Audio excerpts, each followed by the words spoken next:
துஆ நம்முடைய வாழ்க்கையில் அல்லாஹ் தந்திருக்கிற மிகப்பெரிய ஒன்று துஆ. சிலாஹுல் முஃமின், ஒரு முஃமினுடைய மிகப்பெரிய ஆயுதமாக இந்த துஆக்கப்பட்டிருக்கிறது. நம்ம என்ன செய்யறோம்னா, ஏதாவது ஒரு கஷ்டம் வந்தா துஆ கேட்டுட்டு போறாக்களா இருக்கிறோமே தவிர துஆவுக்குரிய இம்பார்ட்டன்ஸை கொடுத்து துஆ கேட்பதில்லை. துஆவினுடைய ஒழுங்குகளை பேணி துஆ கேட்பதில்லை. துஆ கேட்கும் போது எப்படி கேட்கணும் என்றால், ரசூலுல்லாஹி அலைஹி வஸல்லம் அவர்கள் சொன்னார்கள், இன்னல்லாஹ லா யக்பலு துஆ மின் கல்பின் காஃபிலின் லாஹின். கேலஸாக உள்ளத்தை சிதறவிட்டு மனதை அங்குமிங்கும் அலைய விட்ட நிலையில் கேட்கிற துஆவை அல்லாஹ் கபூல் செய்வதில்லை. உதுல்லாஹ வ அன்தும் மூகினூன பில் இஜாபா. அல்லாஹ் பதில் தருவான் என்கிற உறுதியான நம்பிக்கையோடு கேளுங்கள். அல்லாஹ் மக்ஃபிர்லி இன் ஷித். யா அல்லாஹ், நீ விரும்பினால் என்னை மன்னித்து விடு என்று கேட்கக்கூடாது. ஃபல்யஅஸிமில் மஸ்அலா. கேட்கும் போது உறுதியாக கேளுங்கள். யா அல்லாஹ், உன்னை தவிர எனக்கு வேற ரூட் இல்லை. நீதான் என்னை படைத்தவன், நீதான் இந்த பிரபஞ்சத்தை படைத்தவன், இந்த உலகத்தில் உள்ள அனைத்தையும் நிர்வகிக்கக்கூடிய ரப்புல் ஆலமீன் நீதான். நீ அஹத், நீ சமத், நீ யாரையும் பெறவும் இல்லை, யாராலும் பெறப்படவும் இல்லை. நீ ஹை, நீ கையூம். யா அல்லாஹ், உன்னிடத்தில் வந்திருக்கிறேன். ஒரு அடியான் உன்னிடத்தில் கைகளை ஏந்தி விட்டால் அந்த கைகளை வெறுங்கையாக அனுப்புவதற்கு நீ வெட்கப்படுகிறவன். என்னுடைய பிரச்சனையை தீர்த்து வை. நம்ம கொடுக்கிற இந்த மனு ஒரு அரசியல்வாதியிடம் கொடுத்த மனு அல்ல, ஒரு அமைச்சரிடம் கொடுத்த மனு அல்ல. எல்லாவற்றுக்கும் ஆற்றல் உள்ள அல்லாஹ் தஆலா குர்ஆனில் தன்னை அறிமுகப்படுத்தும் போது அலா குல்லி ஷைஇன் கதீர் என்பதை சுமார் 30க்கு மேற்பட்ட இடங்களிலே சொல்கிறான் குர்ஆனிலே. எல்லாவற்றுக்கும் ஆற்றல் உள்ளவன். ஆதம் அலைஹிஸ்ஸலாம் அவர்களை தன்னுடைய கரங்களால் அல்லாஹ் படைத்தான்.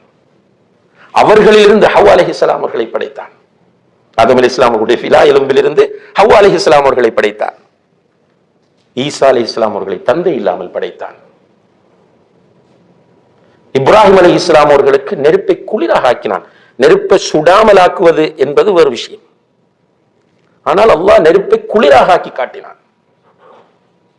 மூசா அலைஹிஸ்ஸலாம் அவர்களுக்கு கடலை பிளந்து கொடுத்தான். ரசூல் ஸல்லல்லாஹு அலைஹி வஸல்லம் அவர்களை கொண்டு அல்லாஹ் தஆலா சந்திரனை பிளந்து காட்டினான். எல்லாவற்றுக்கும் ஆற்றல் உள்ள அந்த ரப்புல் ஆலமீன், அவனிடம்தான் நம்முடைய தேவையை கேட்டிருக்கிறோம். அந்த நம்பிக்கையோடு துஆ செய்யும் போது மன அழுத்தங்கள் எல்லாம் அப்படியே இறங்கும். ஆனா முக்கியம் என்னன்னா நம்பிக்கை தேவை. முழுக்க பணத்திலையும் அரசியல்வாதியிலையும் ரெஃபரன்ஸ்லையும் நம்பிக்கை வச்சுட்டு சும்மா அல்லாஹ் கிட்ட போய் கேட்கறதுல பிரயோஜனம் இல்லை. அல்லாஹ் நாடினால் மட்டும்தான் முடியும். லா ஹவ்ல வலா குவத்த இல்லா பில்லாஹ். அந்த நம்பிக்கையோடு அல்லாஹ்விடத்தில் துஆ செய்யும் போதுதான் நிச்சயமாக கிடைக்கும். ஆனா ஒரு கண்டிஷன் என்னென்றால், நம்ம நம்முடைய லைஃபை ஹலால் ஆக்கிக் கொள்ளணும். ரசூலுல்லாஹி அலைஹி வஸல்லம் அவர்கள் சொல்கிறார்கள், ஒரு மனிதன் ஒரு பிரயாணத்தில் இருக்கிறான், புழுதி படிந்த நிலையில் இருக்கிறான், தலைவிரி கோலமாக இருக்கிறான். இந்த கண்டிஷன் பிரயாணத்தில் இருந்தால் துஆ கபூல் ஆகும். அதிலே டயர்டாகி உடம்புல புழுதி தலை எல்லாம் அலங்கோலமாக இருக்கிற நிலையில துஆ கேட்ட இன்னும் கபூல் ஆகும். அதில் பிரயாணங்கள் இருக்கும்போது துஆ கேளுங்க. ஃபிளைட்ல வச்சு, கார்ல வைத்து, கையை தூக்கி கேட்கலாம், தூக்காமலும் கேட்கலாம். ரசூலுல்லாஹி அலைஹி வஸல்லம் சொல்கிறார்கள், ஒரு பிரயாணி பிரயாணத்தில் இருக்கும் போது துஆ செய்கிறான். தன்னுடைய 2 கரங்களையும் அல்லாஹ்வை நோக்கி உயர்த்துகிறான். யா ரப், யா ரப் என்று மன்றாடுகிறான். மத்அமுஹு ஹராம் வ மல்பஸுஹு ஹராம் வ மஷ்ரபுஹு ஹராம் வ குதிய பில் ஹராம் ஃபஅன்னா யுஸ்தஜாபு லஹ். அவனுடைய சாப்பாடு ஹராம், குடிக்கிறது ஹராம், அவனுடைய உடுப்பு ஹராம், லைஃபே ஹராம். இந்த நிலையிலிருந்து துஆ கேட்டா என்ன நடக்கும்? எப்படி கபூல் செய்யப்படும் என்று நபி ஸல்லல்லாஹு அலைஹி வஸல்லம் அவர்கள் கேட்கிறார். இந்த நிலையிலிருந்து விடுபட்டு ஒருவர் அல்லாஹ்விடத்தில் துஆ கேட்டா நிச்சயமா கிடைக்கும் சகோதரனே, எந்த டவுட்டும் இல்லை. அதுவும் இப்ப சிலர் யோசிக்கலாம், நான் ஹராமா சம்பாதிச்சிட்டேன், வட்டியோட தொடர்பாயிட்டேன், நான் எப்படி துஆ கேட்கிறேன்? தௌபா செய்யுங்கள். தௌபா செஞ்சு ஸ்ட்ராங்கா தௌபா செஞ்சுட்டு அதுக்கு பிறகு உங்களை நீங்கள் தூய்மைப்படுத்தி கொண்டு கேளுங்க, தருவான் அல்லாஹ். சப்போஸ் உடனே கிடைக்கவில்லை என்றால் அதன் மூலம் 3 விஷயங்கள் நமக்கு அமைகிறது என்று நபி ஸல்லல்லாஹு அலைஹி வஸல்லம் சொன்னார்கள். உடனே கிடைக்காட்டி, ஒன்று நமக்கு வர இருந்த ஒரு பெரிய ஆபத்தில் இருந்து அல்லாஹ் நம்ம இந்த துவாவை வைத்து பாதுகாக்கிறான். அல்லாஹு அக்பர்.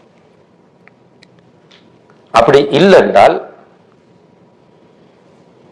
இந்த துவாவை வைத்து அதாவது பிறகு நமக்கு தருவதற்காக வேண்டி அல்லாஹு தஆலா ஏற்பாடு செய்வான், ஏதோ ஒரு ஹிக்மத்துக்காக. மூன்றாவது, நாளை மறுமையிலே நமக்கு அதை சேமிப்பாக அல்லாஹ் வைத்திருப்பான், மறுமையில தருவான். இப்படி சொல்கிறார்கள். எப்படியோ இந்த மன அழுத்தங்கள் பற்றி பேசக்கூடிய நாம் இஸ்லாத்தை பின்பற்றிய நிலையில் அல்லாஹ்விடத்தில் துஆ கேட்டால் நிச்சயமாக அல்லாஹு தஆலா நம்முடைய கஷ்டங்களை எல்லாம் நீக்கக்கூடியவனாக இருக்கிறான். நபிகள் நாயகம் ஸல்லல்லாஹு அலைஹி வஸல்லம் அவர்கள் பத்ர் யுத்தத்திலே சஹாபாக்களோடு மஷூரா பண்ணி உங்களுக்கு தெரியும் அந்த வரலாறு. யுத்தம் செய்வதா வித்ட்ரா பண்ணுவதா திரும்ப திரும்ப மஷூரா பண்ணி, இவங்க 300 சொச்சம் பேர் தான் நாக்கள். எதிரிகள் 1000க்கு மேற்பட்டவர்கள். எதிரிகள் எல்லா தளபாடங்களோடும் வந்திருக்கிறார்கள். அவர்கள் யுத்தத்திற்கு தயாராக வந்திருக்கிறார்கள். இவங்க யுத்தம் செய்யற மூட்ல வரல. இந்த நேரத்தில் பல மஷூராக்கள் செய்துவிட்டு இறுதியிலே யுத்தம் செய்வது என்கிற முடிவோடு ரசூல் ஸல்லல்லாஹு அலைஹி வஸல்லம் அவர்கள் யுத்தத்திற்கான ஏற்பாடுகளை எல்லாம் செய்து விடிந்தால் யுத்தம். இந்த நிலையில் எல்லாரையும் சொன்னாங்க, போய் தூங்குங்கள் என்று. அல்லாஹும் ஒரு இனிமையான ஒரு மலைத்தூரலை உண்டாக்கி ஒரு இதமான காற்றையும் அவர்களுக்கு கொடுத்து எல்லாரையும் தூங்க வச்சுட்டான். ஆனால் அல்லாஹுடைய தூதர் ஸல்லல்லாஹு அலைஹி வஸல்லம் அவர்கள் ஒரு தலைவர் என்கிற வகையில் பொறுப்புணர்வோடு அவர்களால் தூங்க முடியவில்லை. அவர்கள் ஒரு மரத்தை சுத்ராவாக ஆக்கி கொண்டு அந்த மரத்துக்கு பின்னால் நின்று தொழுது விட்டு தன்னுடைய 2 கரங்களையும் அல்லாஹுவை நோக்கி உயர்த்தி மன்றாடுகிறார்கள். மன்றாடும் போது அவர்களுடைய தோளில் கிடந்த துண்டு கீழே விழுந்து விட்டது. அப்படி மன்றாடுகிறார்கள். என்ன சொன்னார்கள் என்றால், அல்லாஹும்ம இன் துஹ்லக் ஹாதிஹில் இஸாபா ஃபலன் துஅபத ஃபில் அர்தி அபதா. யா அல்லாஹ், இந்த சிறிய கூட்டம் அழிக்கப்பட்டு விட்டால் இந்த பூமியில் உன்னை வணங்குவதற்கு யாருமே இல்லாமல் போய் விடுவார்கள். யா அல்லாஹ், எனக்கு நீ வாக்களித்ததை தா யா அல்லாஹ், வெற்றியை தந்து விடு என்று அல்லாஹ்விடத்தில் மன்றாடும் போது திடீரென அபூபக்கர் சித்திக் ரலியல்லாஹு அன்ஹு அவர்கள் கண் விழித்து பார்க்கிறார்கள்.